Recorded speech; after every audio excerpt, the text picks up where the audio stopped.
Na jambo la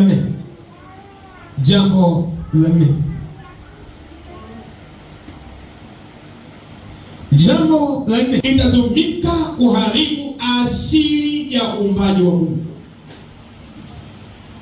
Teknolojia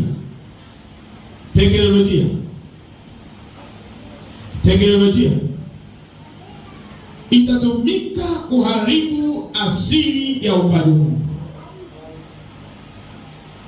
Tunakwenda ndani zaidi, tunaenda kumalizia, tunakwenda ndani zaidi.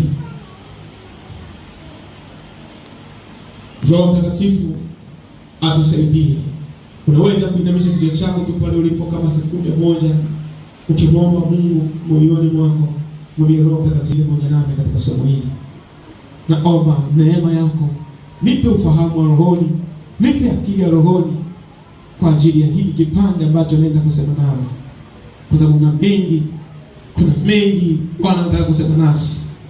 Kuna kitu ambacho Mungu anaenda kusema nasi. Amen. Teknolojia inatumika kuharibu asili ya uumbaji wa Mungu.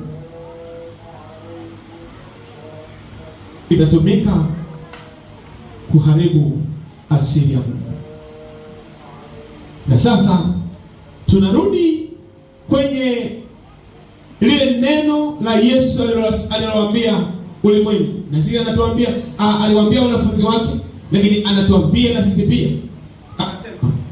Kuja kwa Yesu Kristo mara ya pili, mwana wa Adamu duniani kwa mara ya pili, kutakuwa nyakati hizo zitafananishwa na nyakati za Nuhu.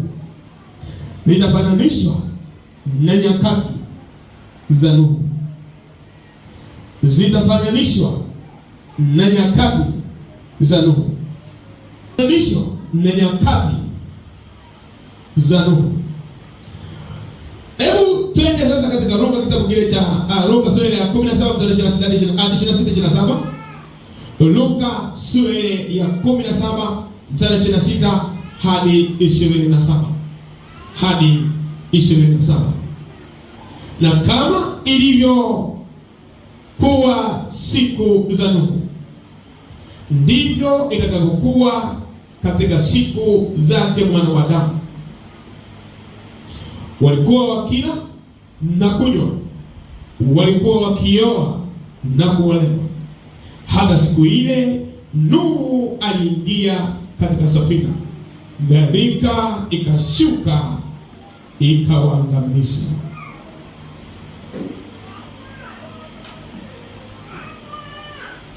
Wanamu, Yesu alikuwa na maana gani alipokuwa anazungumza au alipokuwa anasema za kuja kwake zitafananishwa na siku za Nuhu?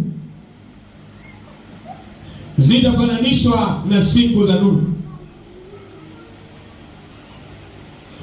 Kulikuwa na sababu iliyomfanya Mungu kuleta gharika, na sababu iliyosababisha Mungu kuleta gharika juu ya kipindi cha Nuhu haikuwa ni kwa sababu ya dhambi peke yake walizokuwa wakizifanya,